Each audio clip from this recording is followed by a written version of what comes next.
Marcus and Elena Rodriguez had exactly $473 between them when they walked into the storage auction that Tuesday morning. At 28, the twins had watched their dreams crumble along with their father's construction business. Elena worked double shifts at the diner, while Marcus delivered groceries for tips that barely covered gas money.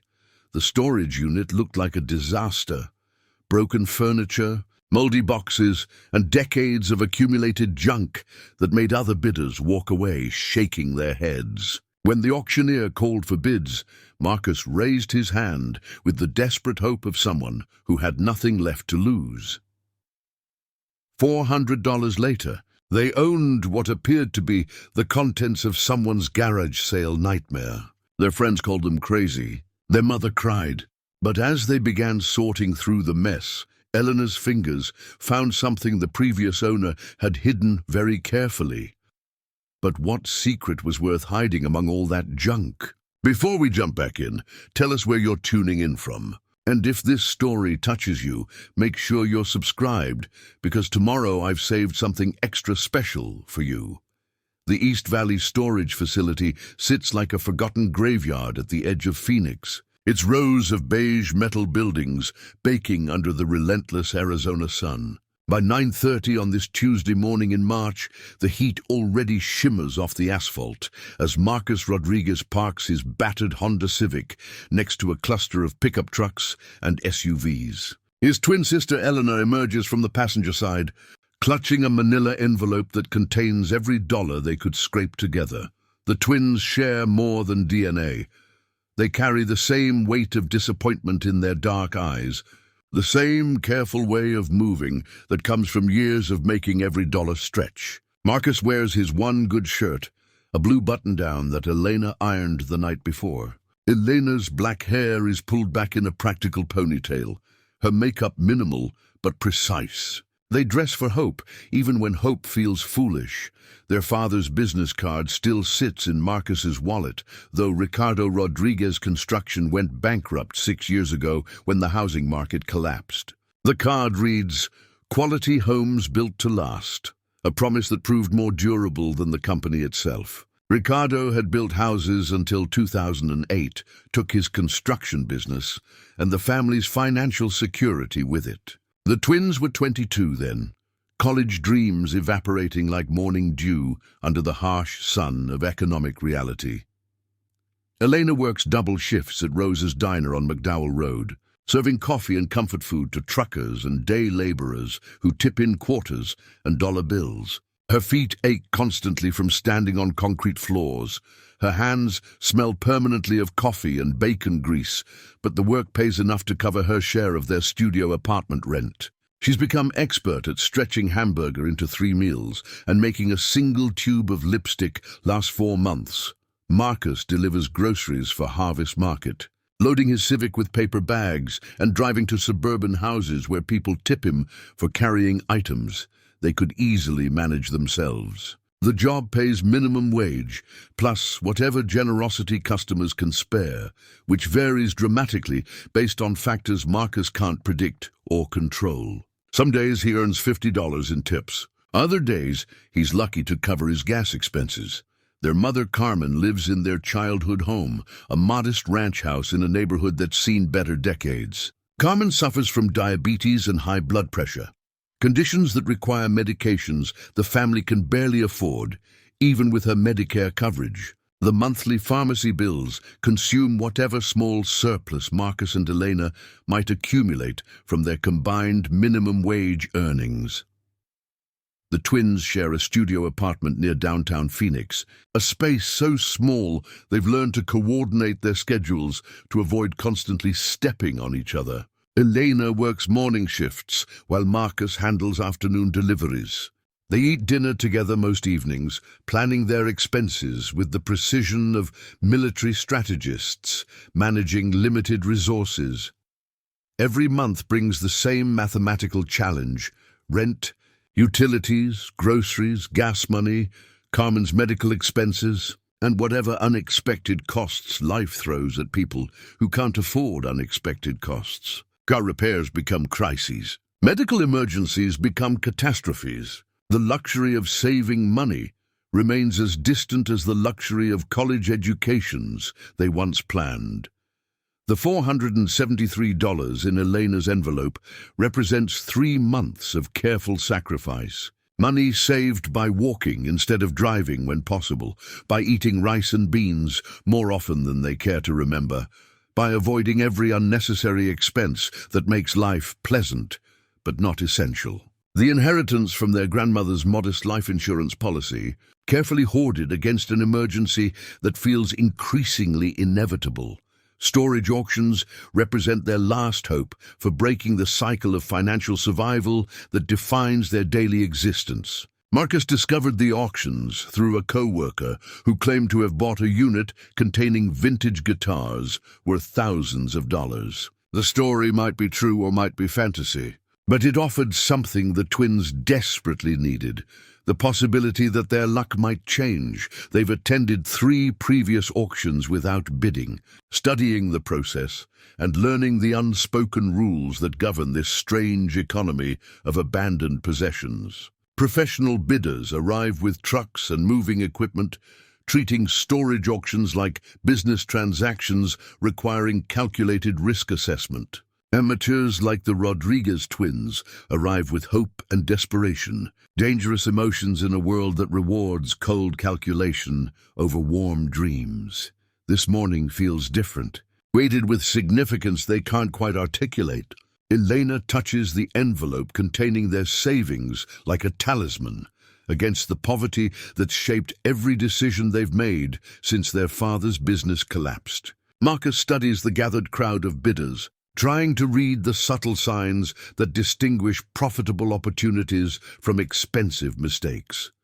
The auctioneer calls the crowd to attention, his voice carrying across the storage facility like a carnival barker promising wonders that may or may not exist behind the rolling metal.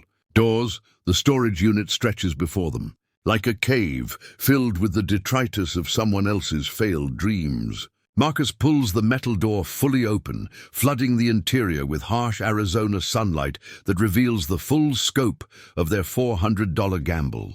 Broken furniture crowds the back wall, a dining table missing 2 legs, chairs with torn upholstery, a dresser whose drawers hang at odd angles like broken teeth. Elena steps carefully into the unit, her sneakers crunching on fragments of something that might once have been ceramic. The smell hits her immediately, mustiness mixed with the particular odor of abandonment, as if hope itself had rotted in the desert heat. Cardboard boxes, many bearing water stains from last summer's monsoon damage, create a maze of unknown contents throughout the 40 square feet of space. "We should start with the obvious junk," Marcus suggests, his voice echoing slightly in the metal enclosure. "Get rid of what we know is worthless, then focus on anything that might have value."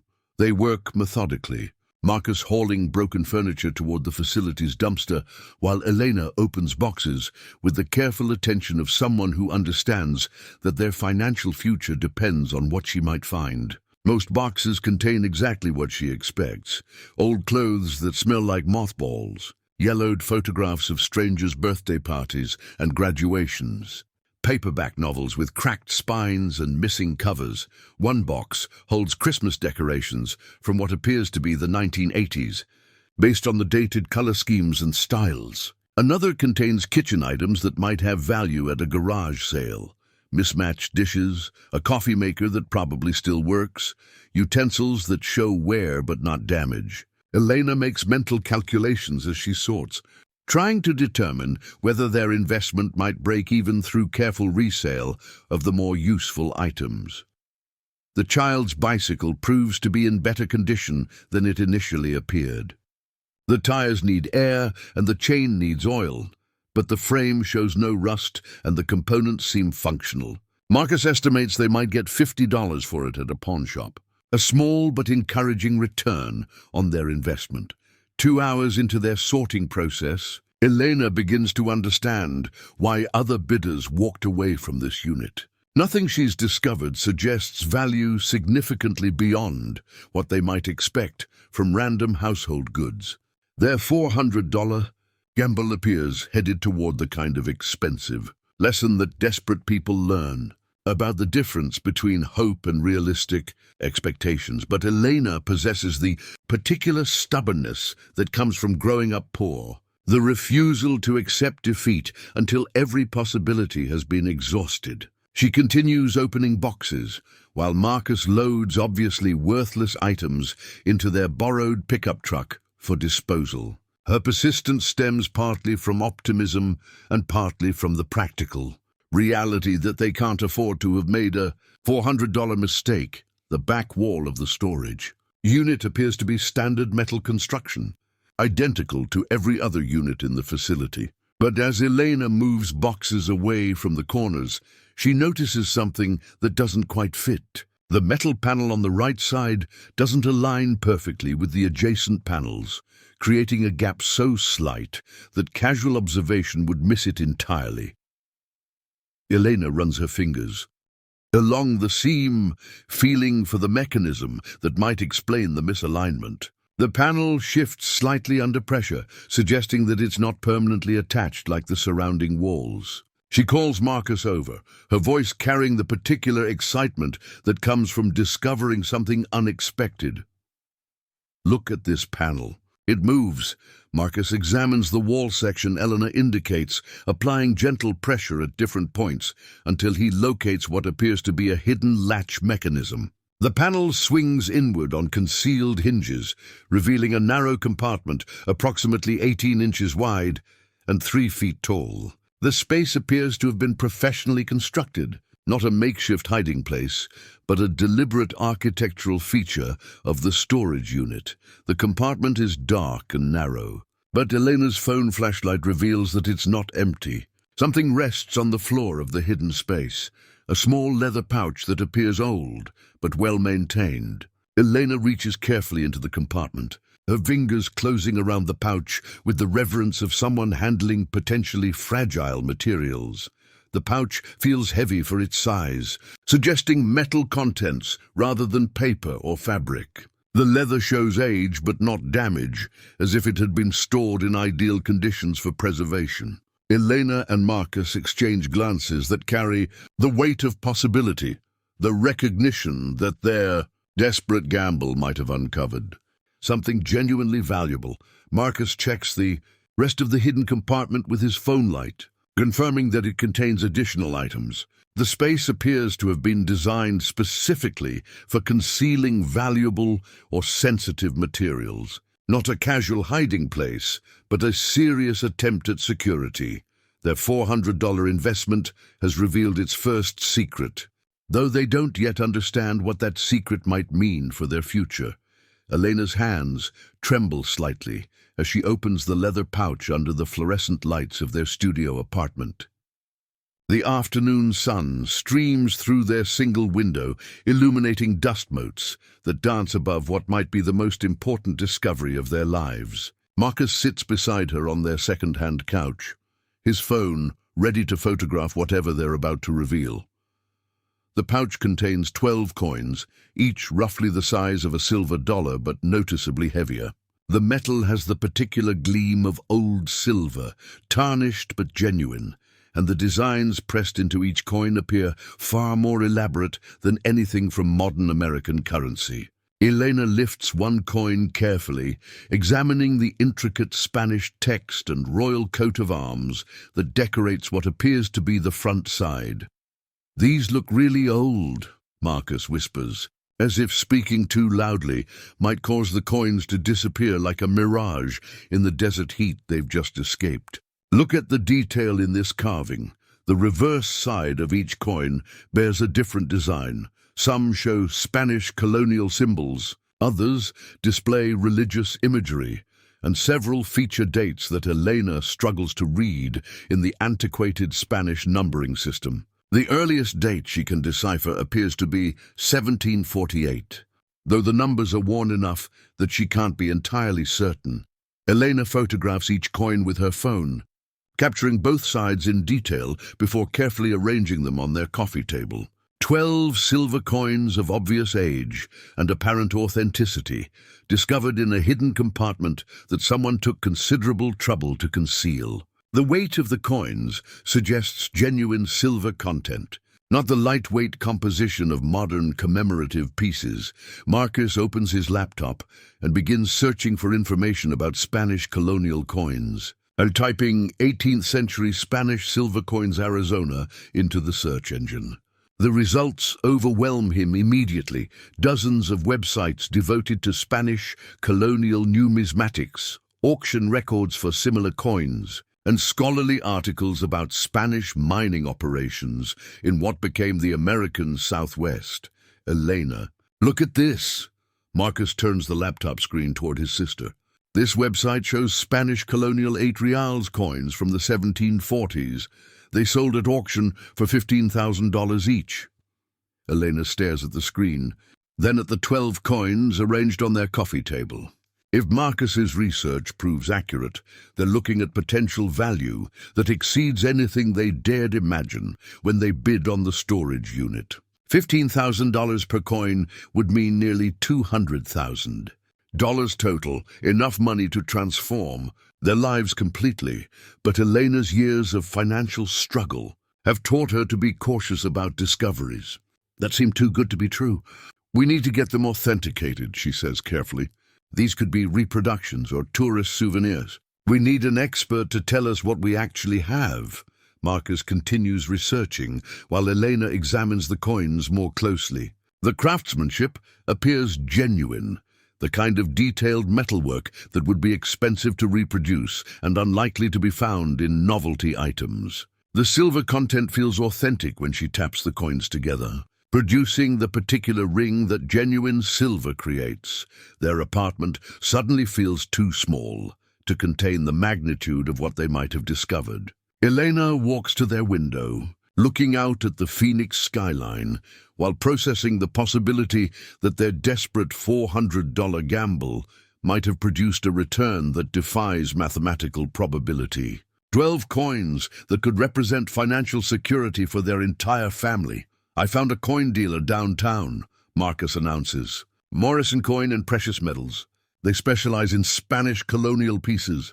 The reviews say they're honest about authentication. Elena returns to the couch, studying the coins with new appreciation for their potential significance. Each piece represents not just possible monetary value, but a tangible connection to Arizona's Spanish colonial history. Someone 3 centuries ago handled these same coins, used them for transactions in a world that existed long before Phoenix became a city. The hidden compartment contained more than just the leather pouch. Elena remembers seeing at least one additional item in the narrow space, something that appeared to be made of paper or parchment. They had been so focused on the immediate excitement of the coins that they hadn't thoroughly examined everything the compartment contained. Marcus, we need to go back. There was something else in that compartment. Marcus looks up from his research, his expression shifting from excitement to concern. The storage facility closes at 6. We've got maybe 2 hours before they lock the gates. Elena carefully returns the coins to their leather pouch, handling each piece as if it might crumble at her touch. Whatever else the hidden compartment contains, it waited years or decades for discovery. It can wait another few hours while they secure their first tangible evidence that their lives might be about to change in ways they never imagined possible. The drive back to East Valley Storage feels different now, charged with the electricity of potential discovery. Elena clutches the leather pouch containing the Spanish coins, while Marcus navigates afternoon traffic with unusual patience. Their Honda Civic, which this morning represented their single most valuable possession, now carries cargo that might be worth more than everything they've ever owned combined. The storage facility appears nearly deserted in the late afternoon heat. Most auction winners have already cleared their units, leaving only a few stragglers loading final items into pickup trucks and trailers. The security guard waves them through the gate with the board, recognition of someone who's seen hundreds of people cart away other people's abandoned possessions. Unit 47 looks strangely smaller now that They've removed the obvious junk. The hidden compartment panel stands open like a secret finally ready to reveal itself completely. Elena kneels beside the narrow opening, using her phone's flashlight to examine the space more thoroughly than their initial excitement had allowed. The second item rests flat against the back wall of the compartment, a piece of what appears to be aged parchment or heavy paper, folded carefully and wrapped in oiled cloth for protection. Elena extracts it with the same reverence she showed the coins, recognizing immediately that this document has been preserved with considerable care. Marcus spreads a clean blanket on the concrete floor of the storage unit, creating a workspace where they can examine the document without risk of damage. Elena unwraps the oiled cloth slowly, revealing a piece of parchment that appears genuinely old, not artificially aged, but bearing the authentic patina of centuries.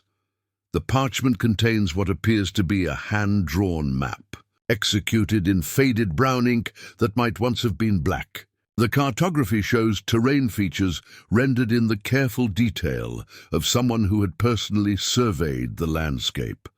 Mountain ranges, valleys, and what appear to be water sources marked with symbols that follow Spanish colonial conventions. "This is Arizona," Marcus breathes, recognizing the distinctive shape of mountain ranges that surround Phoenix. "Look, that's got to be the Superstition Mountains. And this valley here, that's where we live." The map shows considerably more detail than the general terrain features. Spanish text labels specific landmarks, and a series of symbols appears to indicate a route through the desert landscape. Some symbols look like traditional map-making conventions: north arrows, scale indicators, elevation markers. Others appear more mysterious, possibly referring to landmarks that no longer exist or navigation points that require specific knowledge to interpret. But what captures Elena's attention most dramatically is the map's obvious incompleteness. The parchment appears to be torn or cut, with ragged edges suggesting that this represents only a portion of a larger document. Critical areas of the mapped territory are missing, including what appears to be the final destination of the route the map describes. "It's part of a treasure map," Elena says quietly, voicing what they're both thinking. "Someone tore this into pieces, and we've got one section." Marcus traces the route marked on the map with his finger, following a path that leads from recognizable terrain into areas where the parchment damage makes details impossible to interpret.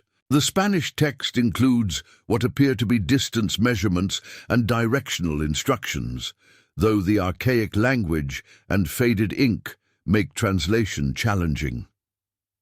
"Look at this symbol here."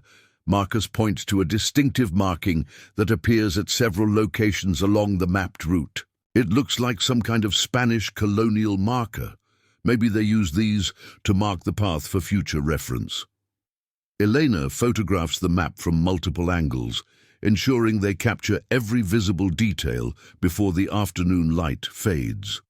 The document's age and the care taken in its preservation suggest significant historical value, even if it doesn't lead to actual treasure. Spanish colonial maps of Arizona are rare enough to interest museums and collectors, but the map's fragmented nature raises obvious questions about the missing pieces. If this document originally showed a complete route to some destination, where are the other sections?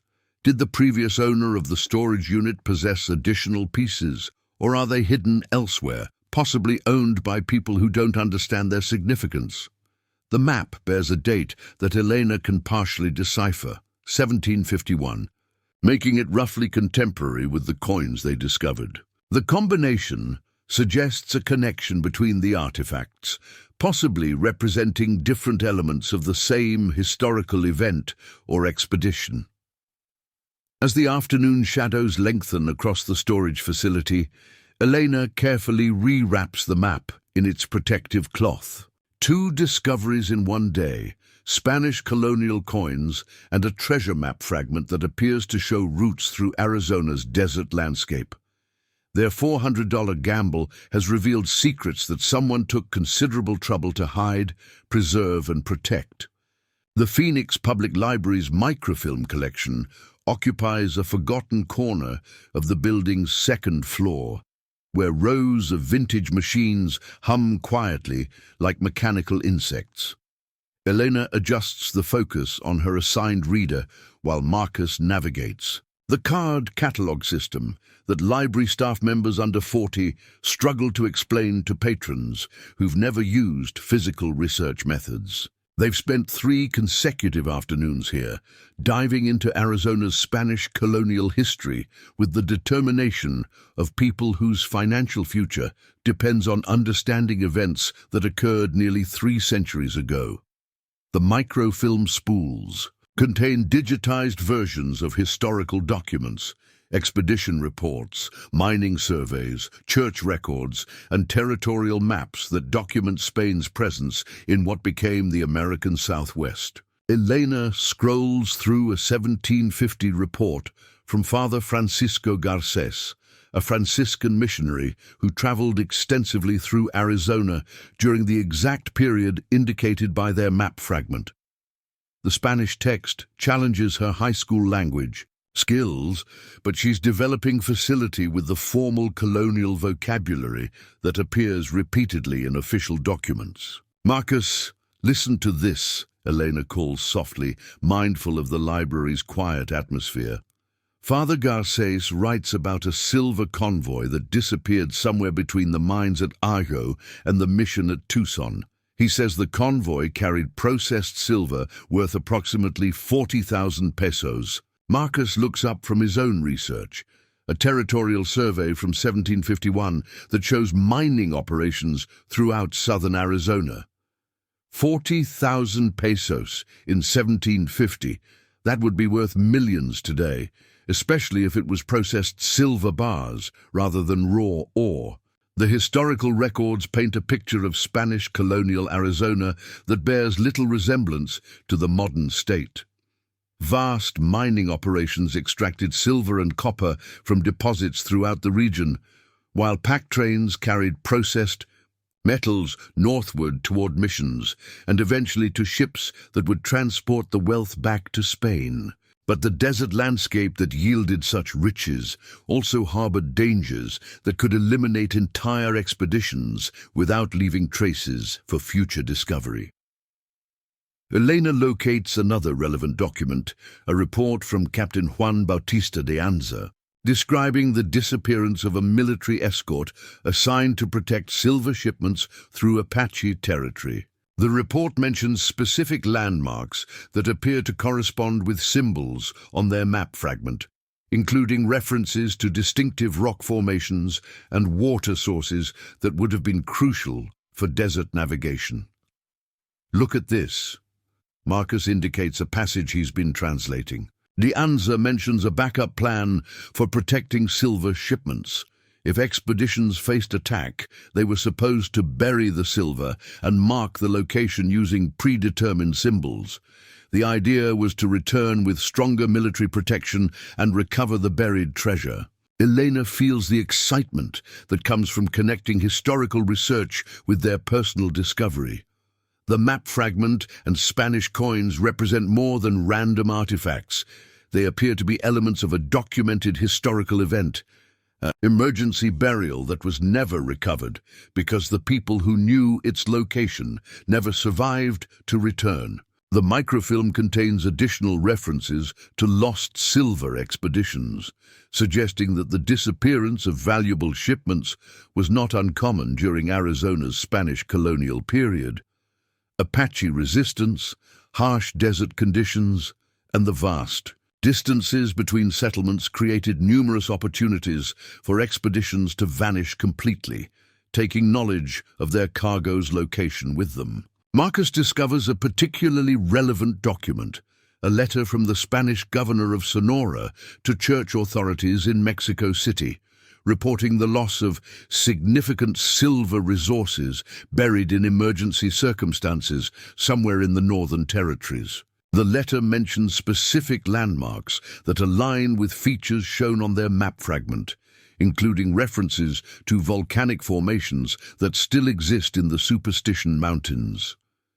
Elena, I think our map shows the burial location for one of these lost silver shipments. The symbols match the Spanish military conventions for emergency caches, and the terrain corresponds with documented expedition routes.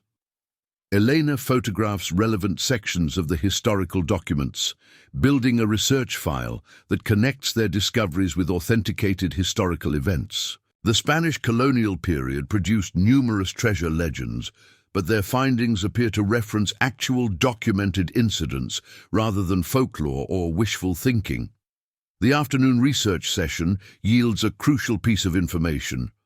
Father Garcés mentions a distinctive rock formation called La Águila del Diablo, the Devil's Eagle, that served as a landmark for Spanish expeditions traveling through what is now the Superstition Mountains area. The priest's description of the formation matches a symbol that appears prominently on their map fragment. As the library's closing time approaches, Elena carefully returns the microfilm spools to their storage cases. 3 days of research has transformed their random discovery into something that appears to have genuine historical foundation. The Spanish coins and map fragment represent artifacts from documented expeditions that carried real treasure through Arizona's desert landscape.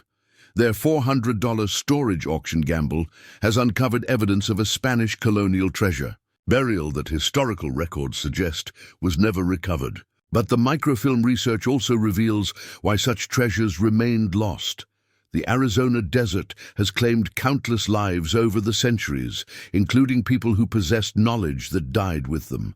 The storage facility office smells like stale coffee and photocopier toner, its wood-paneled walls decorated with notices about payment policies and security regulations. Janet Kellerman, 54, manages East Valley Storage with the efficiency of someone who's learned to navigate the complex emotions that surround people's abandoned possessions. She's worked here for 8 years, long enough to recognize the difference between genuine curiosity and potentially problematic inquiries. Elena and Marcus sit across from Janet's desk, trying to appear casual while asking questions that might reveal their discovery's significance. Elena has rehearsed their approach. They need information about the storage unit's previous owner. Without appearing to have found anything valuable enough to complicate legal ownership questions. "We're just curious about the unit's history," Elena explains carefully. "We found some old papers with a name on them, and we thought the family might want them back. You know, family photos and personal documents." Janet consults her computer screen, scrolling through rental records that date back several years. Unit 47 was rented by Harold Morrison, paid regularly for 3 years until he stopped making payments last fall. We sent the usual notices, but never heard back from him or his family. Marcus leans forward with practiced concern. "Did something happen to Mr. Morrison? We'd hate for valuable family documents to get thrown away if there are relatives who might want them." "Harold passed away last October," Janet says, her voice carrying the sympathetic tone she's developed for discussing deceased tenants. "Heart attack, according to what I heard. His daughter came by afterward to ask about his belongings, but she said the family couldn't afford to keep paying rent on the unit. That's why it went to auction." Elena exchanges a quick glance with Marcus, both recognizing the implications of Janet's information. Morrison died without telling his family about the storage unit's hidden contents, taking knowledge of the concealed treasures with him. The daughter who visited the facility had no idea what her father had hidden in the seemingly worthless collection of junk. "Do you remember anything specific about Mr. Morrison?" Marcus asks. "What kind of person was he?" Janet's expression softens with the kind of fondness that develops between people who share brief but regular interactions over extended periods. "Harold was a nice man. Quiet, very organized. He came by every few months to check on his unit, always paid his rent on time. He seemed like the type who took care of important things. Did he ever mention what he stored in the unit?" He said it was research materials and family items. Nothing unusual about that. Lots of people store boxes of papers and documents they don't want to keep at home, but can't bring themselves to throw away. Elena presses gently for more details. Research materials? Was Mr. Morrison some kind of scientist or professor? I think he was retired, but he mentioned being interested in local history, Arizona's mining heritage, Spanish colonial period, that sort of thing. He struck me as the kind of person who spent his retirement pursuing hobbies he never had time for while he was working. The description fits perfectly with what Eleanor and Marcus have discovered. Morrison was an amateur historian who somehow acquired Spanish colonial artifacts and took considerable care to hide them in his storage unit. His death eliminated the only person who knew about the hidden compartment and its valuable contents. Janet retrieves a manila folder from her filing cabinet, containing Morrison's original rental agreement and contact information. His daughter's name is Patricia Morrison Wells. She lives in Scottsdale, I think. She seemed genuinely sad about not being able to keep her father's things, but she said the family couldn't justify the storage costs for what appeared to be boxes of old papers. Marcus copies Patricia's contact information, though he's not certain whether contacting Morrison's family would help or complicate their situation. The legal ownership of storage unit contents transfers to auction winners, but the discovery of valuable artifacts hidden by the previous owner creates potential ethical obligations that extend beyond strict legal requirements. Was Mr. Morrison working with anyone else on his research? Any partners or collaborators who might have known about his projects? Janet shakes her head. Harold always came alone, very independent person, from what I could tell. He mentioned going on research trips to various historical sites around Arizona, but I got the impression it was a solitary hobby. As they leave the storage facility office, Elena and Marcus process the information Janet provided. Morrison was a serious amateur historian who possessed knowledge about Spanish colonial treasures hidden in Arizona's desert landscape.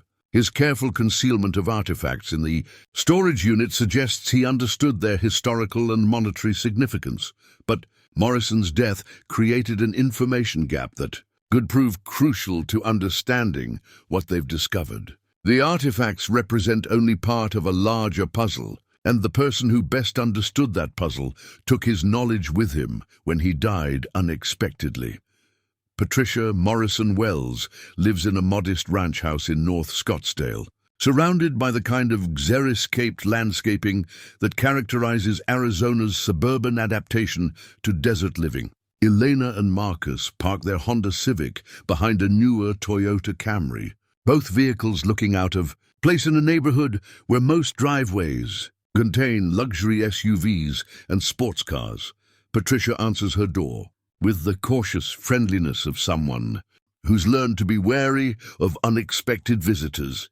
At 43, she carries herself with the efficient grace of a working mother who manages multiple responsibilities with limited time for complications. Her expression shifts from wariness to curiosity when Eleanor explains their connection to her father's storage unit. "You bought Dad's storage unit? I felt terrible about letting it go to auction, but honestly, we couldn't justify paying rent on what looked like boxes of old papers and broken furniture." Elena and Marcus follow Patricia into a living room that shows evidence of family life, children's backpacks by the front door, homework spread across the coffee table, family photographs covering most of the mantelpiece. Patricia moves aside toys and school projects to clear seating space on the couch. "We found some things that might have been important to your father," Marcus explains carefully. "Personal research materials that seemed too significant to throw away. We thought you might want them back." Patricia's expression combines gratitude with confusion. "That's very thoughtful of you, but Dad's research was just a hobby. He spent his retirement years reading about Arizona history and taking trips to old mining sites. I never understood the attraction, but it kept him busy after Mom died." Elena shows Patricia photographs of the Spanish coins on her phone, watching carefully for recognition or surprise. Did your father ever mention finding historical artifacts during his research trips? Patricia studies the images with growing amazement. These look genuinely old. Where did you find them? Hidden in the storage unit, Marcus admits. Your father went to considerable trouble to conceal them. We think they might be Spanish colonial silver, possibly quite valuable. The revelation transforms Patricia's understanding of her father's activities. She rises from the couch and walks to a bookshelf filled with Arizona history volumes, pulling out a leather-bound journal that appears well-used and carefully maintained. Dad kept research notes about everything he studied. I never looked through this journal carefully because the historical stuff didn't interest me. But maybe it contains information about what you found. Elena accepts the journal with the reverence appropriate to handling someone's life work. The pages contain Harold Morrison's meticulous handwriting, documenting decades of research into Arizona's Spanish colonial period. Maps, historical references, theoretical locations for lost treasure sites, and detailed notes about expedition routes through desert terrain. Your father was very thorough, Marcus observes, reading over Elena's shoulder. These notes reference documents we found during our own research at the library. Patricia settles back onto the couch, her expression cycling through surprise, regret, and something approaching pride. I had no idea Dad was this serious about his historical research. I thought it was just something to keep him occupied after retirement. Elena turns pages carefully, discovering that Morrison's research extended far beyond casual historical interest. His notes document specific theories about Spanish colonial treasure sites, cross-referenced with modern topographical maps and GPS coordinates for locations throughout the Superstition Mountains area. Look at this entry. Elena points to a passage dated 6 months before Morrison's death. He writes about acquiring conclusive evidence for a Spanish colonial treasure site. He mentions finding authentic artifacts that confirm the location of something he calls the Devil's Eagle cache. Patricia reads the passage Elena indicates, her amazement growing as she recognizes the depth of her father's research. Dad never told anyone in the family about finding actual artifacts. We thought his desert trips were just hiking and camping. Marcus discovers a section of the journal devoted to detailed maps and compass bearings, showing routes through specific areas of the Superstition Mountains. Morrison's notes indicate multiple visits to the same locations, with careful documentation of terrain features and landmark identification. Your father found the treasure site, Elena says quietly. These notes show he located the actual burial location for a Spanish colonial silver cache. The journal contains Morrison's plans for recovering the treasure, including equipment lists, legal research about mineral rights and archaeological regulations, and strategies for authenticating and properly disposing of historical artifacts. His notes reveal a man who understood both the historical significance and practical complexities of treasure recovery. Patricia stares at the journal, realizing that her father's final years contained adventures and discoveries that the family never suspected. Why didn't he tell us? Why keep it secret? Elena and Marcus exchange glances, understanding Patricia's confusion while recognizing the practical wisdom of Morrison's discretion. Treasure hunting attracts attention that can be dangerous, and Morrison's careful approach suggests he understood the risks involved in recovering valuable artifacts from remote desert locations. The threatening note arrives on a Tuesday morning, slipped under the door of their studio apartment while Elena and Marcus sleep. Elena discovers it when she leaves for her early shift at Rosa's diner, nearly stepping on the white envelope that bears no postmark, return address, or identifying marks beyond their names, written in block letters across the front. Inside, a single sheet of paper contains a message composed of letters cut from magazines and newspapers, the classic anonymous threat technique that movies have made cliché, but which feels terrifyingly real when directed at your personal safety. The message reads, "Stop looking for the Spanish treasure, or you will disappear like the others who got too close." Elena's hands shake as she reads the note twice, then 3 times, hoping somehow that repeated examination might reveal it to be an elaborate prank rather than a genuine threat. But the careful construction and specific reference to Spanish treasure eliminates any possibility of coincidence or misunderstanding. Someone knows about their discoveries and wants them to abandon their research. Marcus examines the note when Elena returns from work that evening, his initial skepticism giving way to concern as he recognizes the implications of someone monitoring their activities. They've been careful about discussing their findings, limiting conversations to their apartment and avoiding detailed discussions in public places. But apparently their caution hasn't been sufficient to prevent detection. How could anyone know what we found? Marcus asks, studying the letters that comprise the threatening message. We haven't told anyone except Morrison's daughter, and she seemed genuinely surprised about her father's research. Elena considers the possibilities while preparing their simple dinner of rice and beans, their usual meal when grocery money runs low. We've been spending a lot of time at the library, researching Spanish colonial history. Maybe someone noticed our research and made connections. The note mentions others who got too close, suggesting that previous treasure hunters have faced dangerous consequences for pursuing the same Spanish colonial cache that Morrison documented in his journal. Elena recalls reading historical accounts of treasure hunters who disappeared in Arizona's desert wilderness, though she had assumed those incidents reflected natural hazards rather than human threats. Marcus searches online for information about recent treasure hunting incidents in Arizona, discovering several disturbing reports about missing persons whose disappearances coincided with known treasure hunting activities. The most recent case involved a metal detecting enthusiast who vanished near the Superstition Mountains 3 years ago, leaving behind a truck and camping equipment, but no trace of his ultimate fate. Maybe the note is just someone trying to scare us away from a treasure site they want for themselves, Elena suggests, though her voice carries more hope than conviction. Treasure hunters probably compete for the same locations all the time, but the note's specific wording troubles both twins. The reference to people disappearing suggests knowledge of actual incidents, not vague threats designed to discourage casual competition. Someone understands the historical significance of their discoveries and possesses enough information to make credible threats about the consequences of continued research. Elena examines the envelope more carefully, looking for clues about its delivery method or origin.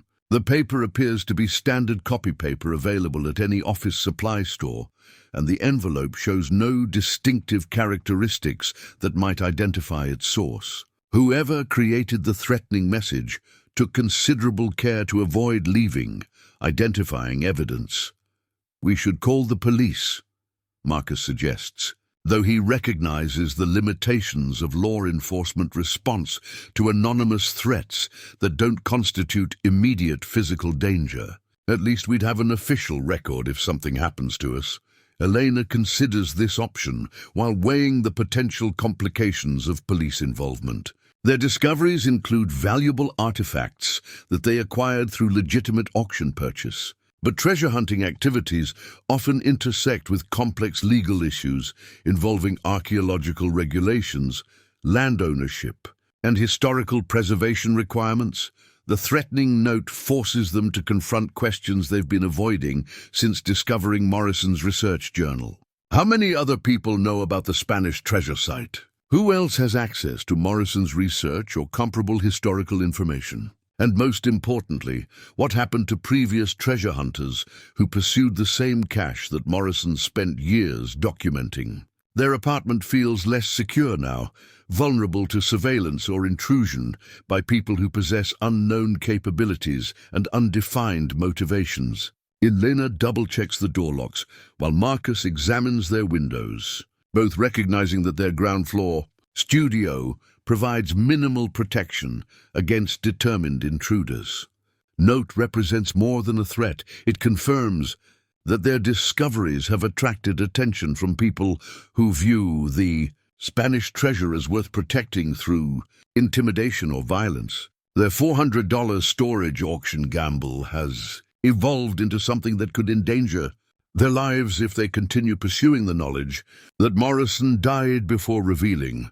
The threatening note sits on their coffee table like a malevolent presence while Elena and Marcus debate the decision that could transform their lives or end them. 3 days have passed since its delivery. 3 days of looking over their shoulders and jumping at unexpected sounds. But Morrison's research journal contains information too valuable to abandon based on anonymous threats from unknown enemies. Elena spreads topographical maps across their apartment floor, comparing Morrison's hand-drawn route markers with official geological survey maps of the Superstition Mountains. The old historian's notes include GPS coordinates that correspond precisely with terrain features shown on the modern maps, demonstrating the accuracy of his decades-long research project. Look at these coordinates. Elena points to a series of numbers Morrison recorded in his journal. They lead to a specific canyon about 15 miles northeast of Apache Junction. The terrain looks accessible by four-wheel drive vehicle, at least partway.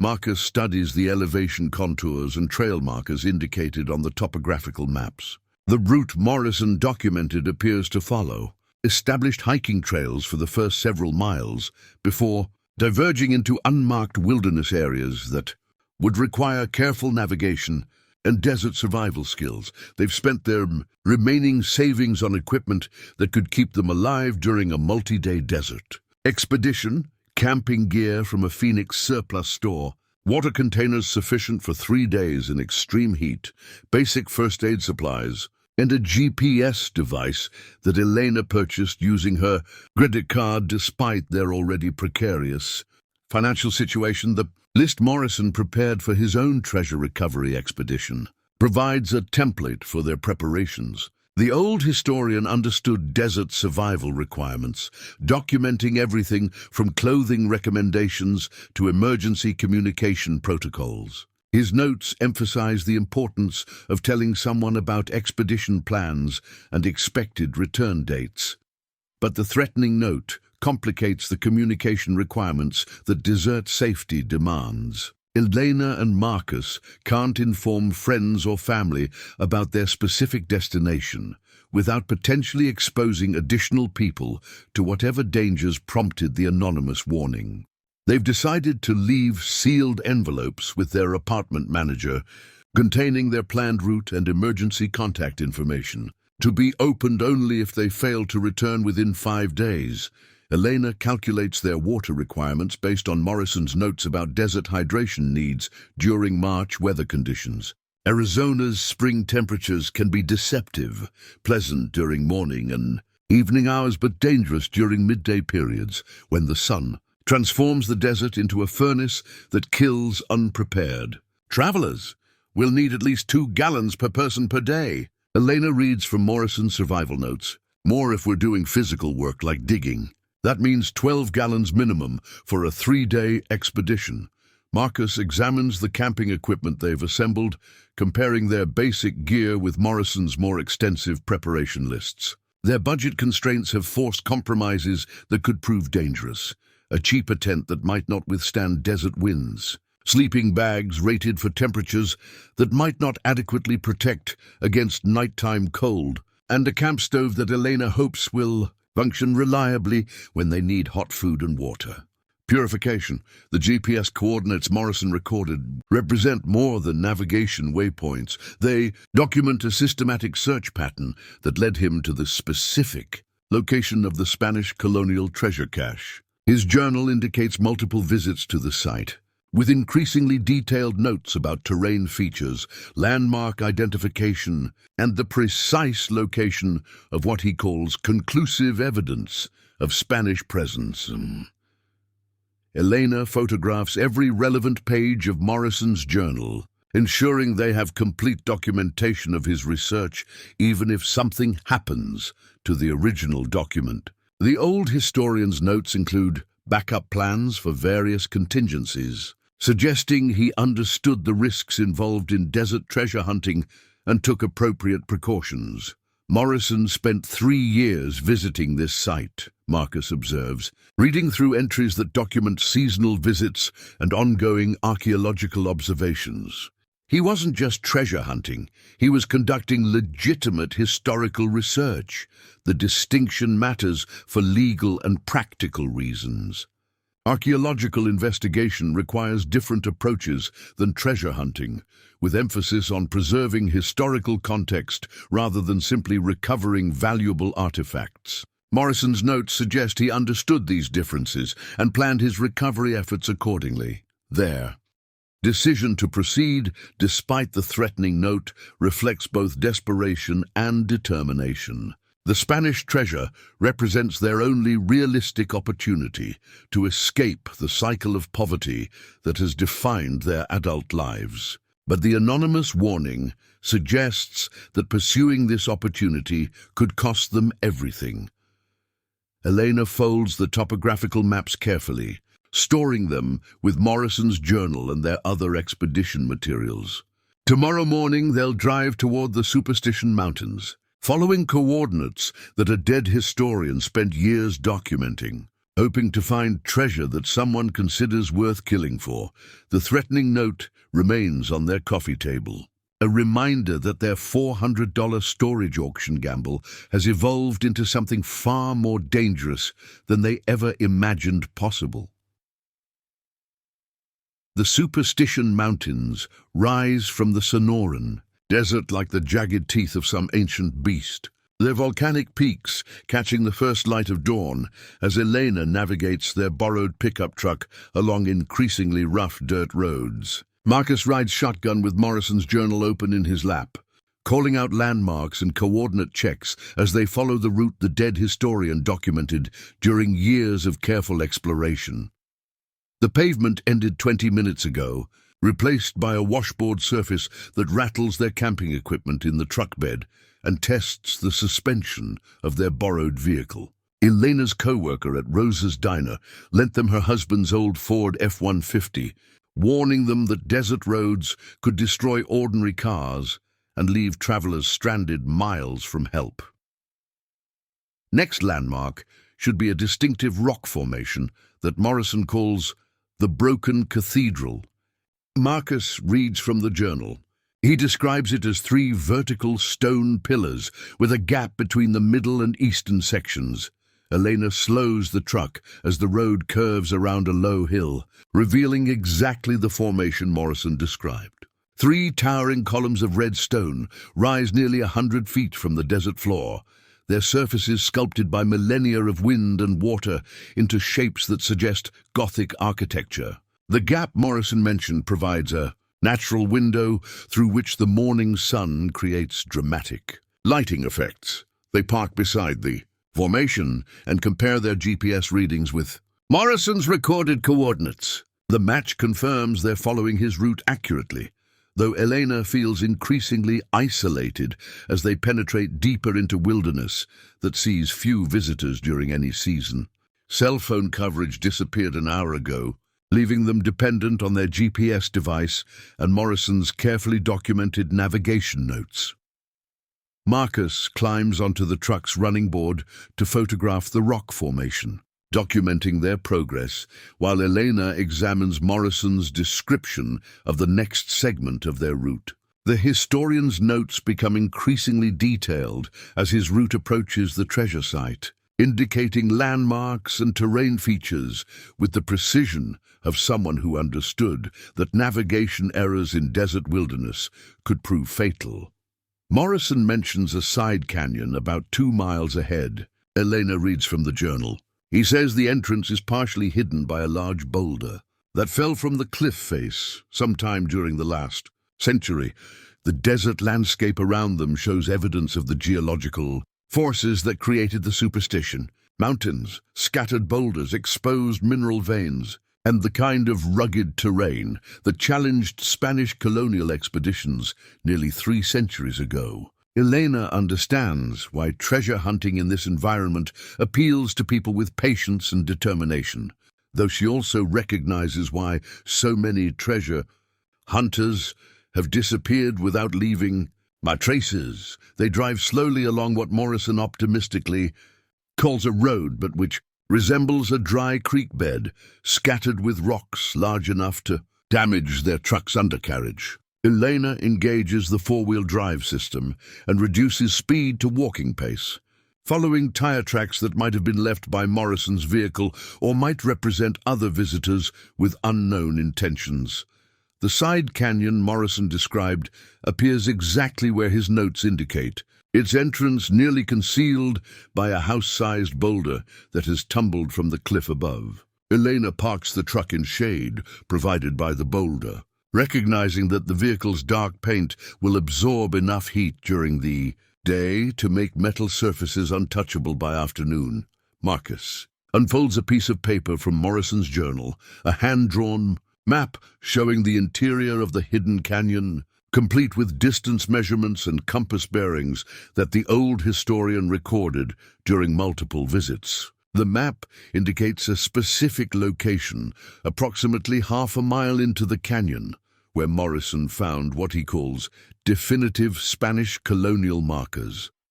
Elena shoulders her backpack loaded with water, first aid supplies, and metal-detecting equipment they purchased with their last remaining credit. The threatening note has made them paranoid about being followed, but the isolation of their current location provides reassurance that they've succeeded in traveling here without detection.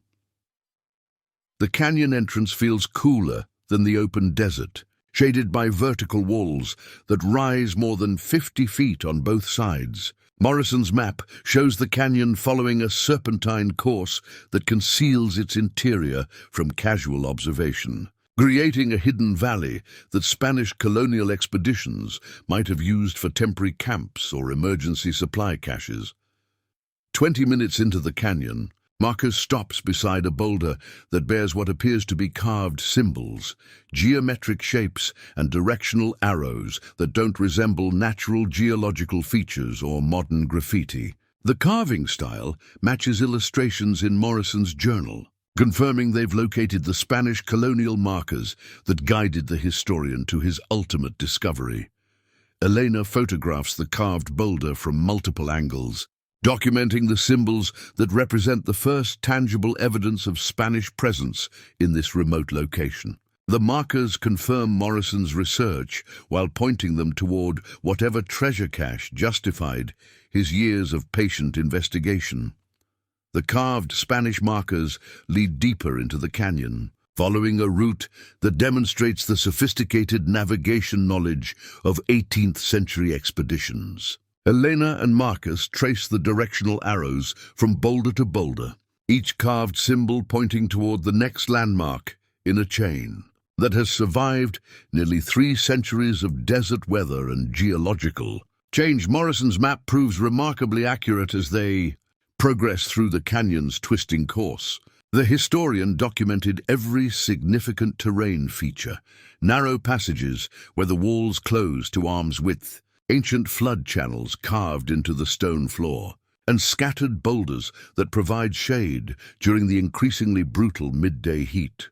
The canyon floor shows evidence of seasonal water flow, though the current dry season has reduced the stream bed to scattered pools of stagnant water that Elena tests with purification tablets before refilling their bottles. Desert survival requires constant attention to water resources, and Morrison's notes emphasize that this canyon provides one of the few reliable water sources in the immediate area. After 2 hours of careful hiking, the canyon opens into a hidden valley that appears on no official maps or satellite images. The natural amphitheater stretches perhaps half a mile in diameter, surrounded by vertical cliffs that make it invisible from outside the canyon entrance. Ancient cottonwood trees indicate a permanent water source, while scattered ruins suggest human habitation during historical periods.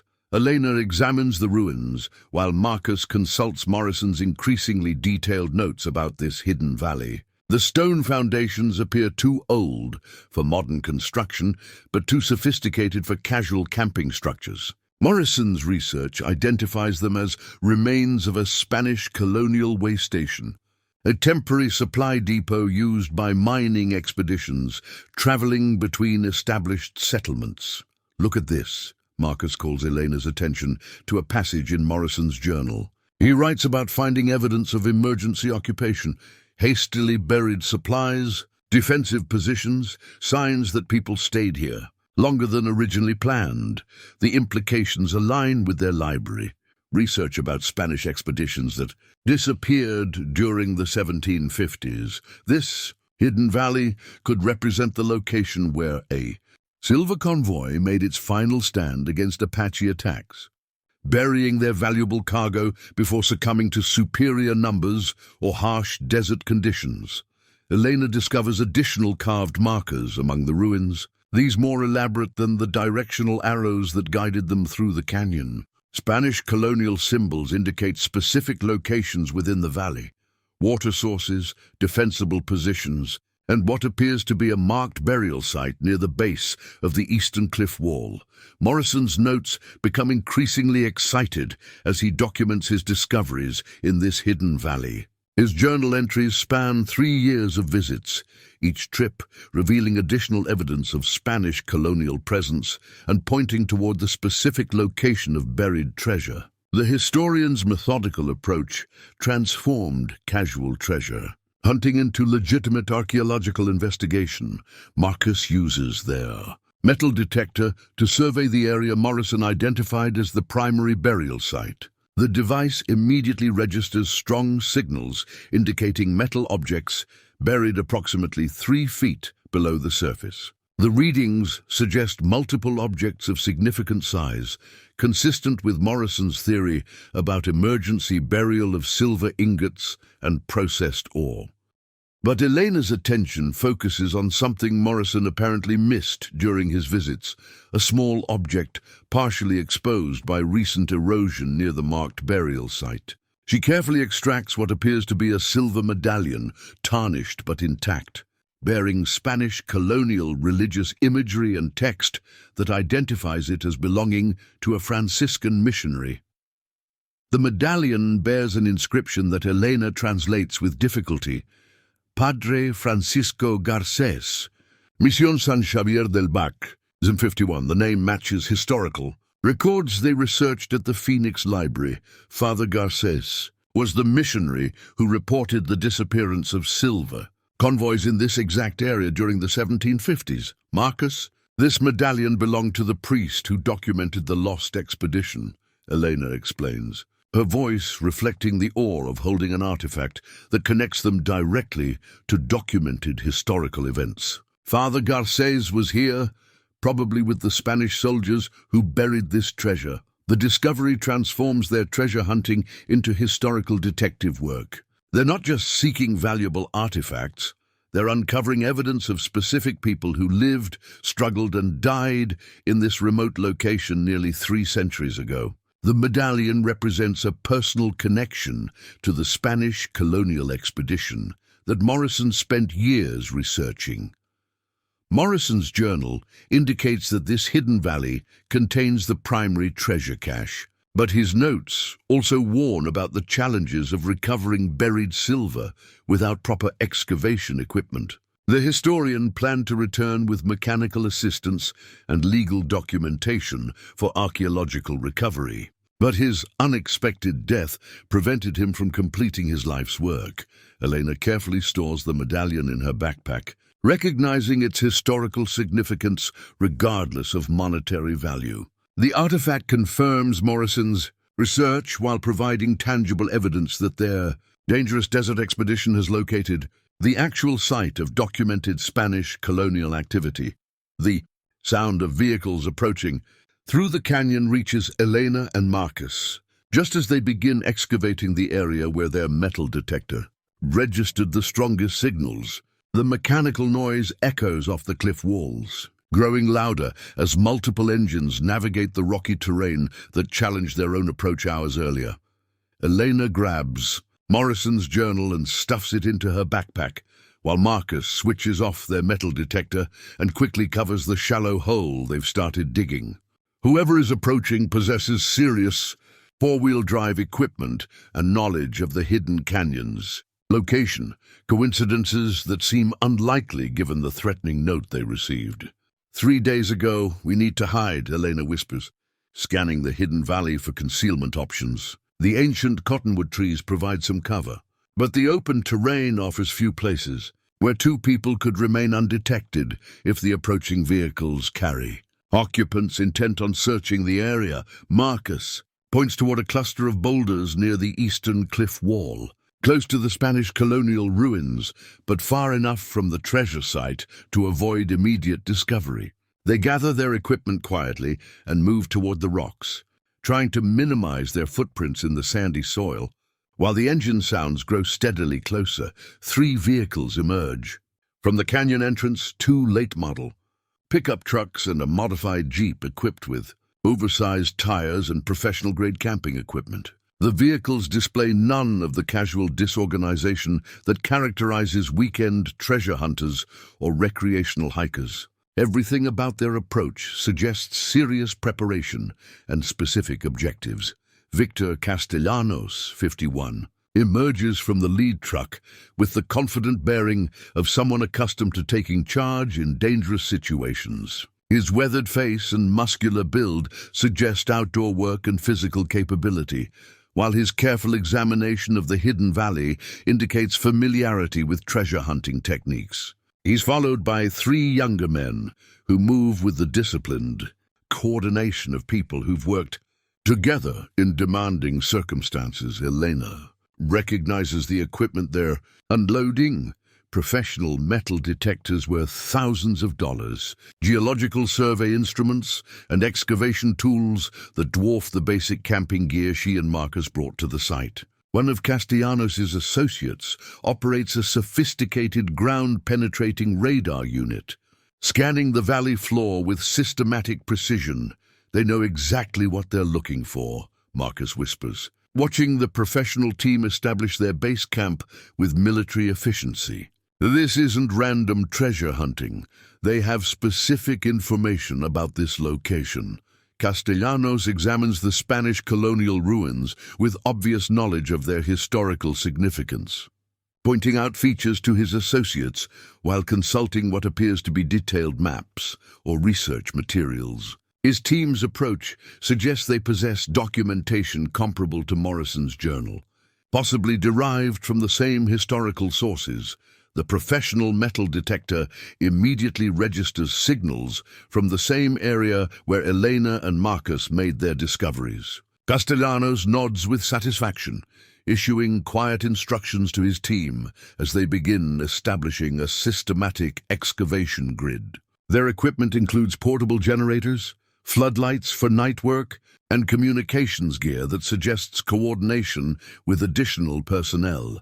Elena feels sick as she realizes the implications of what they're witnessing. Castellanos' team possesses the resources and knowledge to complete a treasure recovery that could be worth millions of dollars, while she and Marcus hide behind rocks with basic camping equipment and rapidly diminishing water supplies. But Marcus notices something that provides a slim hope for their situation. Castellanos' team, despite their professional equipment and obvious experience, appears to be working from incomplete information. They're scanning a broader area than Morrison's research indicated, suggesting they lack the specific coordinates that guided Elena and Marcus to the precise burial location. They don't have Morrison's journal, Marcus whispers. They know about this valley, but they don't know exactly where the treasure is buried. Elena watches Castellanos direct his associates toward areas that Morrison's research indicates are promising but not optimal. The dead historian's years of patient investigation had narrowed the search area to a specific location near the eastern cliff wall, information that the professional team apparently lacks. The afternoon sun beats down mercilessly on the hidden valley, creating temperature conditions that will soon force both groups to seek shade during the hottest hours of the day. Castellanos' team establishes their camp near the valley's center, while Elena and Marcus remain hidden among the boulders, trying to conserve water while planning their next move. Castellanos operates his metal detector with systematic precision, covering ground in overlapping patterns that demonstrate professional training. But his search pattern indicates he's working from theoretical knowledge rather than specific archaeological intelligence. Morrison's journal contains information that could save Castellanos days of searching. Though sharing that information would eliminate any advantage Elena and Marcus might possess, the standoff in the hidden valley represents more than competition between amateur and professional treasure hunters. Elena and Marcus have discovered evidence of Spanish colonial history that extends beyond monetary value, while Castellanos' team appears focused exclusively on recovering valuable artifacts for commercial purposes. The entrance to the underground chamber appears exactly where Morrison's most detailed notes indicated, a narrow gap between fallen boulders near the eastern cliff wall, concealed by centuries of accumulated debris and desert vegetation. Elena discovered it during the afternoon heat, while Castellanos' team rested in shade, using the precious hours when their competitors weren't actively searching to explore areas that Morrison had marked as requiring careful investigation. The gap leads to natural stone steps carved by ancient water flow, descending into darkness that their flashlights can barely penetrate. The air rising from below carries the cool dampness of underground spaces, a welcome relief from the punishing desert heat, but also evidence of the geological forces that created this hidden refuge. Marcus tests the stone steps carefully, ensuring they can support human weight after centuries of weathering and potential seismic activity. The Superstition Mountains remain geologically active, with minor earthquakes and rockfalls that could have altered underground chambers since Spanish colonial expeditions first used them for shelter and storage. Morrison's notes describe a natural cave system that the Spanish expanded for defensive purposes. Elena reads quietly from the journal, her voice barely audible above the distant sounds of Castellanos' excavation work. He mentions evidence of tool marks where they widened passages and created storage alcoves. The descended passage opens into a chamber approximately 20 feet square, with a ceiling high enough for comfortable movement. Elena's flashlight reveals worked stone surfaces where Spanish colonial engineers modified the natural cave, creating level floors and straight walls that transform geological accident into functional architecture. But what captures their attention immediately is the wooden chest that rests against the chamber's far wall, exactly where Morrison's final notes indicated they would find it. The container appears to be original. Spanish colonial construction, heavy oak planks bound with iron straps, bearing the patina of centuries, but showing no signs of serious decay in the chamber's controlled environment. Elena approaches the chest with the reverence appropriate to encountering a direct artifact from documented historical events. The iron lock mechanism shows evidence of having been forced, probably by Spanish soldiers who needed rapid access to the container's contents during their final desperate hours in the hidden valley above. Marcus examines the lock, while Elena photographs the chest from multiple angles, documenting their discovery before attempting to open what might be the most significant archaeological find in Arizona's modern history. The mechanism moves reluctantly but functions, suggesting that Morrison had previously opened the chest during his own investigation. The lid rises with surprising ease, revealing contents that exceed even Morrison's excited descriptions in his journal. The chest contains dozens of silver ingots, each bearing Spanish colonial markings that identify their origin and purity. The processed silver represents the final destination of mining operations that extracted precious metals from deposits throughout Spanish colonial Arizona. But the silver ingots represent only part of the chest's contents. Wrapped in oiled leather, Elena discovers additional artifacts that demonstrate the historical significance of this emergency cache. Spanish colonial documents, religious items, and personal effects belonging to expedition members who never returned to claim them. "Look at this," Marcus indicates a manifest written in Spanish colonial script, listing the chest's original contents with bureaucratic precision that characterized Spanish colonial administration. 46 silver ingots, each weighing approximately 20 pounds. Religious artifacts from Mission San Xavier del Bac, personal effects of expedition members. Elena calculates quickly. 46 ingots of 20 pounds each represents nearly 1,000 pounds of processed silver, worth millions at current precious metal prices. But the historical significance of their discovery extends far beyond monetary value. They've located documented evidence of Spanish colonial activities that historians had theorized about, but never conclusively proven. Morrison's journal contains detailed notes about the chest's contents, suggesting the historian had conducted thorough documentation during previous visits. His research indicates plans for proper archaeological recovery that would preserve the historical context while ensuring legal ownership of the discovered artifacts. The chamber contains additional evidence of Spanish colonial occupation. Tool. Marks in the stone walls, remains of wooden storage structures, and what appears to be a deliberately concealed entrance that could be sealed from inside during siege conditions. The Spanish expedition had transformed the natural cave into a defensive position capable of withstanding extended attack. Elena examines the religious artifacts with particular care, recognizing items that connect directly to Father Garces and the Franciscan mission system that supported Spanish colonial administration. A silver chalice bears engravings that match descriptions in church records, while a leather-bound prayer book contains handwritten notes in the margins that appear to be in Garces's documented handwriting. But their examination of the treasure chamber is interrupted by sounds from above. Castellanos' team has discovered the concealed entrance and begun descending into the underground system. Elena and Marcus face a critical decision about whether to confront the professional treasure hunters or attempt to escape with whatever artifacts they can carry. Castellanos emerges from the underground passage with his 3 associates, their professional equipment and obvious physical capabilities transforming the treasure chamber from a place of discovery into a potential trap. Elena and Marcus find themselves cornered in the far section of the cave, separated from the entrance by armed men who clearly view the Spanish colonial treasure as their exclusive property.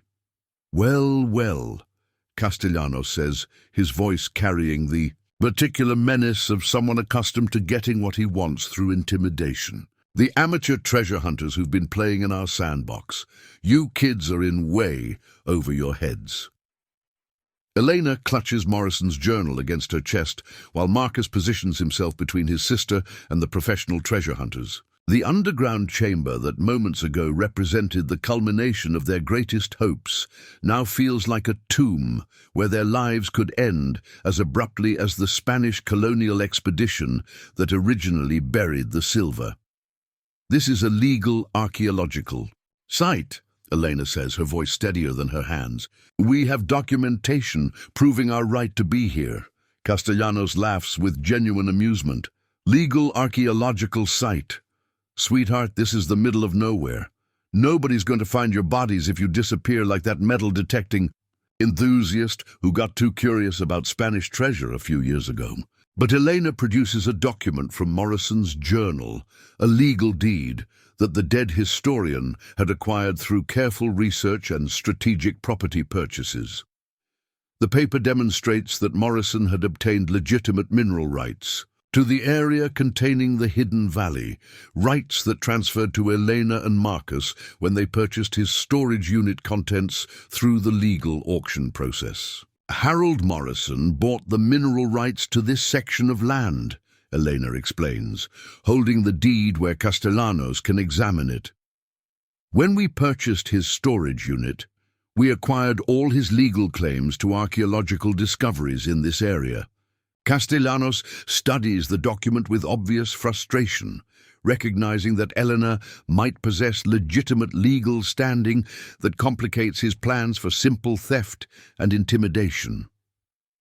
The deed bears official county seals and notarization that would be difficult to dispute in court, assuming anyone survived to pursue legal remedies. "You think a piece of paper is going to protect you out here?" Castellanos asks, but his tone carries less confidence than before. Accidents happen to treasure hunters all the time. Desert's a dangerous place for people who don't know what they're doing. Marcus steps forward with his own revelation, a satellite communication device that Elena purchased with their last available credit, hidden in his backpack throughout their expedition. The device has been transmitting their GPS coordinates to a monitoring service every 2 hours, creating an electronic trail that would lead investigators directly to their location if they disappear. "Our location and activities are being monitored," Marcus announces. "If we don't check in according to schedule, search and rescue teams will know exactly where to look for us."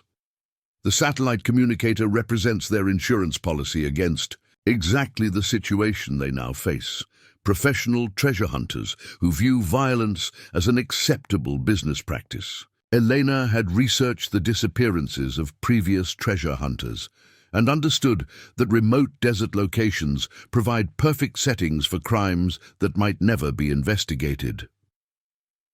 Castellanos confers quietly with his associates, clearly reconsidering his approach in light of the legal documentation and electronic monitoring that complicate his original plans. The professional treasure hunters possess superior equipment and physical capabilities, but Elena and Marcus have prepared for confrontation with methods that extend beyond simple intimidation. "Here's what's going to happen," Castellanos finally announces. "You're going to share whatever information you have about this site, and we're all going to work together to recover this treasure professionally. Everyone gets a fair share based on their contribution to the operation." Elena recognizes the proposal as a delaying tactic, while Castellanos develops alternative strategies for eliminating witnesses and claiming the entire treasure for his team. But she also understands that cooperation might provide their only realistic chance of surviving the encounter and escaping the underground chamber alive. "We have Harold Morrison's complete research documentation," Elena offers carefully. 30 years of historical investigation that led to this discovery. That information has value that extends beyond the treasure itself. Marcus adds their own contribution to the negotiation. "We also have authenticated Spanish colonial artifacts that prove the historical significance of this site. Museum and university partnerships could be worth more than black market treasure sales." The discussion represents more than division of treasure. It's a negotiation for their lives against people who clearly view murder as an acceptable solution to inconvenient complications. Elena clutches the mineral rights deed like a talisman, hoping that legal documentation might prove more powerful than superior firepower in determining who leaves the hidden valley alive. Elena activates the emergency satellite phone, while Castellanos argues with his associates about how to handle witnesses who possess legal documentation and electronic monitoring. The device connects to emergency services despite their remote location, transmitting their GPS coordinates and a distress signal that will bring law enforcement to the hidden valley within hours. This is ELENA RODRIGUEZ reporting an emergency situation in the Superstition Mountains. She speaks clearly into the satellite phone, while Marcus keeps Morrison's journal and the mineral rights deed ready for quick evacuation. "We're being threatened by armed treasure hunters at coordinates 33.428, north 111.096 west. Castellanos lunges toward Elena, trying to grab the satellite phone before she can complete the emergency transmission. But Marcus intercepts him, using camping equipment as improvised weapons, while Elena continues. broadcasting their situation to emergency responders who are already dispatching search and rescue teams to their location, the underground. Chamber erupts into chaos as Castellanos' associates move to contain the situation through force. But the Spanish colonial treasure chamber, designed centuries ago as a defensive position, provides Elena and Marcus with advantages that their attackers don't anticipate. Narrow passages and stone alcoves create choke points, where superior numbers become less effective. Elena grabs several of the smaller silver ingots from the Spanish treasure chest, stuffing them into her backpack along with Morrison's journal and the religious artifacts that prove the historical significance of their discovery. The items represent evidence that could transform their lives, even if they escape with only a fraction of the total treasure. Marcus creates a distraction by triggering their camping stove's propane canister, filling the chamber with flammable gas that forces everyone to evacuate the underground space immediately. The tactic provides crucial seconds for Elena and Marcus to reach the stone steps leading back to the surface. Though Castellanos' team follows closely behind, the hidden valley appears different in late afternoon light, with shadows from the cliff walls creating concealment opportunities that didn't exist during the morning hours. Elena and Marcus run toward the canyon entrance, hoping to reach their truck before Castellanos' team can organize an effective pursuit through the desert terrain. But their borrowed Ford pickup truck sits disabled, its tires slashed and engine components removed by Castellanos' associates during the hours when Elena and Marcus explored the underground chamber. The vehicle represents their only reliable transportation back to civilization, and its sabotage leaves them stranded in wilderness that could prove fatal without adequate preparation. Elena activates the satellite phone again, updating emergency responders about their changed situation, while Marcus gathers essential supplies from their disabled truck. Water containers, first aid equipment, and navigation tools could mean the difference between survival and becoming another set of missing person statistics that the desert collects annually.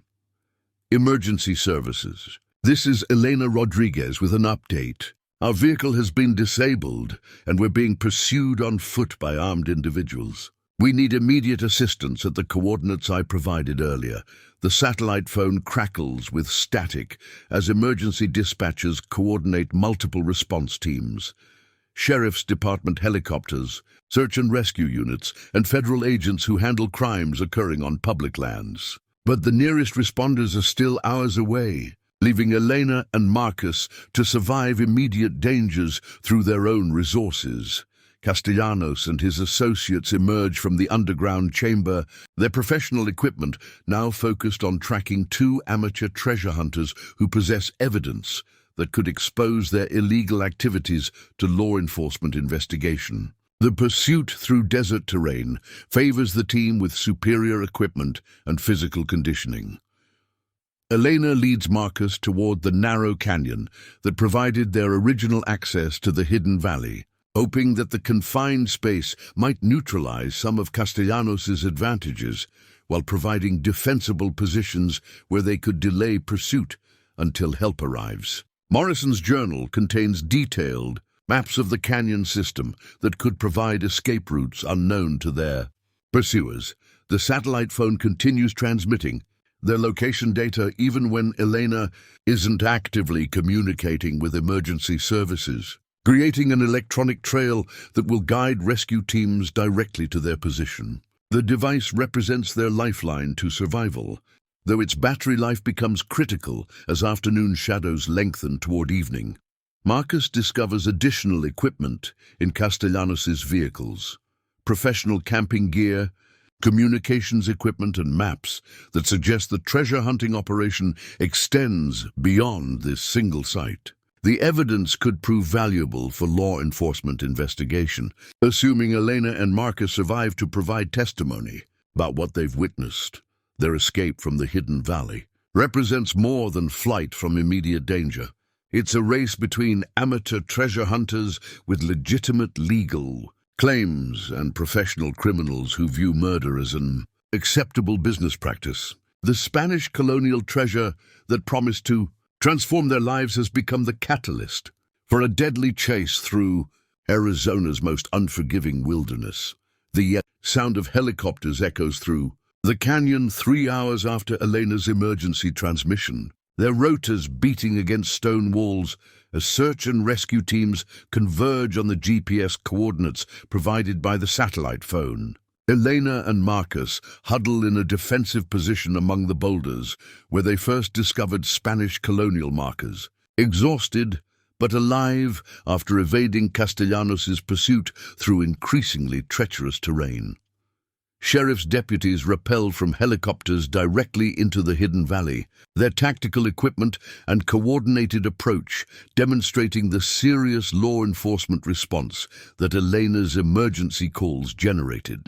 Federal agents follow within minutes, recognizing that crimes on public lands involving archaeological artifacts fall under multiple jurisdictions that require careful legal coordination. Elena emerges from concealment with her hands visible, carrying Morrison's journal and the mineral rights deed that prove their legitimate presence at the treasure site. The documentation becomes crucial, evidence as law enforcement officers work to distinguish between legal archaeological investigators and criminal treasure hunters who used violence to stake territorial claims. "I'm Elena Rodriguez. I made the emergency calls," she announces to the lead sheriff's deputy, a weathered woman who approaches with the cautious professionalism of someone experienced in desert rescue operations. "We discovered a Spanish colonial treasure site and were attacked by armed men who tried to steal our legal archaeological claims." Deputy Sarah Martinez, 42, has worked search and rescue in the Superstition Mountains for 12 years, extracting injured hikers, lost tourists, and occasional treasure hunters who underestimated the desert's dangers. But Elena's case represents something unprecedented, legitimate archaeological discovery complicated by criminal interference and documented threats against civilian researchers. Marcus provides additional details about Castellanos' team, while federal agents examine the evidence Elena and Marcus collected during their brief time in the underground treasure chamber. The Spanish colonial artifacts represent significant historical discoveries that require authentication by professional archaeologists and museum specialists. "These silver ingots appear genuine," observes Dr. James Whitfield, 58, an archaeological consultant who frequently assists law enforcement with artifact-related crimes. "The markings and metallurgy are consistent with Spanish colonial mining operations from the 1750s period. The treasure chamber itself becomes a crime scene, requiring careful documentation by multiple agencies. Federal agents photograph the Spanish colonial chest and its contents while archaeologists work to preserve the historical context that Castellanos' team would have destroyed through treasure hunting activities. Focused solely on monetary recovery, Elena's satellite phone transmissions provided law enforcement with real-time intelligence about the confrontation, including voice recordings of Castellanos' threats and admissions about previous treasure hunters who disappeared in similar circumstances. The electronic evidence supports serious criminal charges that extend beyond simple theft or trespassing, but Castellanos and his associates have vanished into the desert wilderness, abandoning their vehicles and equipment to escape on foot through terrain they know better than responding law enforcement officers. The professional treasure hunters possess desert survival skills and local knowledge that could help them evade capture for extended periods. Dr. Whitfield examines Morrison's journal with growing amazement as he recognizes the depth and accuracy of the dead historian's research. Harold Morrison conducted legitimate archaeological investigation that meets professional standards. His documentation provides historical context that transforms treasure hunting into scholarly research. The legal complexities surrounding Elena and Marcus's discoveries require careful navigation through federal, state, and local jurisdictions. Archaeological finds on public lands normally belong to government agencies. But Morrison's mineral rights purchase creates ownership claims that must be resolved through court proceedings. ELENA produces the museum acquisition contract that Morrison had prepared before his death, a legal framework for selling archaeological discoveries to appropriate institutions, while preserving their historical significance and ensuring proper scholarly study. The document demonstrates the historian's understanding of legal requirements for artifact recovery and disposition. Morrison planned to donate significant portions of any treasure discovery to Arizona historical museums. ELENA explains to the assembled law enforcement officers and archaeological specialists. He understood the importance of preserving historical context rather than simply recovering valuable metals. The contract provides a template for resolving the ownership questions surrounding their discoveries. ELENA and Marcus could receive substantial financial compensation for their findings, while ensuring that the Spanish colonial artifacts receive proper archaeological study and museum preservation. Dr. Whitfield recommends immediate protection for the treasure site, while legal proceedings determine final ownership and recovery procedures. The underground chamber contains historical evidence that could reshape understanding of Spanish colonial activities in Arizona, requiring professional archaeological excavation rather than treasure hunting extraction. As evening approaches and the immediate danger passes, ELENA realizes that their $400 storage auction gamble has produced consequences extending far beyond financial transformation. They've uncovered legitimate archaeological discoveries that contribute to historical knowledge while surviving criminal threats that claimed previous treasure hunters who lacked their combination of legal preparation and technological protection. 18 months after their $400 storage auction gamble, ELENA Rodriguez stands in the lobby of the Arizona History Museum, examining a display case that contains Spanish colonial artifacts she and Marcus discovered in the Superstition Mountains. The silver ingots, religious medallion, and Father Garces's prayer book occupy places of honor in an exhibition titled Lost Treasures of Spanish Colonial Arizona, the Morrison Collection.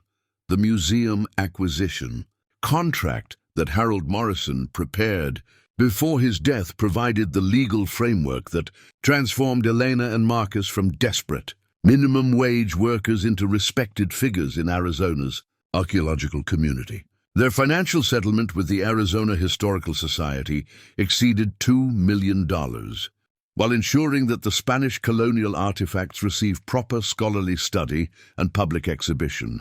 Marcus operates their new business, Rodriguez Historical Research Services, from a comfortable office in downtown Phoenix, where they assist other amateur historians and treasure hunters in navigating the legal and archaeological complexities of artifact discovery. Their company specializes in connecting treasure hunting enthusiasm with legitimate historical investigation, preventing the kind of criminal conflicts they experienced with Castellanos' team. ELENA has returned to school, pursuing a master's degree in southwestern archaeology while working part-time at the museum as a specialist in Spanish colonial history. Her thesis research focuses on the expedition that buried the treasure she and Marcus discovered, using Morrison's documentation and their own findings to reconstruct events that occurred nearly 3 centuries ago. Their mother, Carmen, lives in a comfortable house in North Phoenix, her medical conditions properly managed through insurance that ELENA and Marcus now provide. The family's financial security represents more than personal transformation. It demonstrates how unexpected opportunities can reshape lives when approached with careful preparation and moral consideration. The business license, hanging on Marcus's office wall, represents their official recognition as legitimate historical researchers rather than amateur treasure hunters. The document authorizes them to conduct archaeological investigations under appropriate supervision, bridging the gap between treasure hunting enthusiasm and scholarly methodology that Harold Morrison had pioneered. Victor Castellanos and his associates were eventually arrested in New Mexico, charged with federal crimes related to archaeological theft and assault on public lands. Their prosecution relied heavily on evidence that Elena and Marcus provided, including satellite phone recordings and artifacts that demonstrated the scope of illegal treasure hunting operations throughout the Southwest. Elena's research has revealed that the Spanish colonial expedition she and Marcus discovered represents only one incident in a larger pattern of emergency treasure burials throughout Arizona during the 1750s. Her academic work focuses on locating and properly excavating additional sites, using methods that preserve historical context while recovering artifacts. For museum study, the original map fragment that sparked their treasure hunting adventure now occupies a climate-controlled case in the university's rare documents collection, where Elena continues researching its connections to other Spanish colonial expeditions. Morrison's journal provided crucial context for understanding the map's significance, though many questions about Spanish colonial activities in Arizona remain unanswered. Marcus has developed expertise in legal aspects of archaeological discovery, helping other treasure hunters understand regulations that govern artifact recovery on public and private lands. His consulting work prevents amateur historians from inadvertently violating laws while ensuring that legitimate discoveries receive appropriate professional attention. The threatening note that initially terrified them into considering abandoning their research now sits framed in Marcus's office as a reminder of the dangers that can accompany significant discoveries. The anonymous warning proved accurate about risks involved in treasure hunting, though Elena and Marcus's careful preparation and legal documentation ultimately protected them from criminal competitors. Their story has inspired other amateur historians to approach treasure hunting with greater attention to legal requirements and historical significance. Elena frequently speaks at treasure hunting conferences and metal detecting clubs, emphasizing the importance of proper research and archaeological collaboration in transforming hobby activities into legitimate historical investigation. The Hidden Valley in the Superstition Mountains now operates as an official archaeological site under joint management by the Arizona Historical Society and federal land management agencies. Elena and Marcus serve as historical consultants for ongoing excavations that continue revealing evidence of Spanish colonial activities throughout the region. On quiet evenings, Elena and Marcus sometimes drive back to the East Valley storage facility where their adventure began, marveling at how a desperate $400 gamble on worthless junk transformed into discoveries that changed their understanding of Arizona's historical significance. The storage unit that once contained Harold Morrison's carefully hidden secrets now stands empty, but its legacy continues through the archaeological research and museum exhibitions that preserve Spanish colonial history for future generations. Their journey from poverty to prosperity demonstrates that life-changing opportunities sometimes hide in the most unlikely places, waiting for people with enough courage and wisdom to recognize their significance.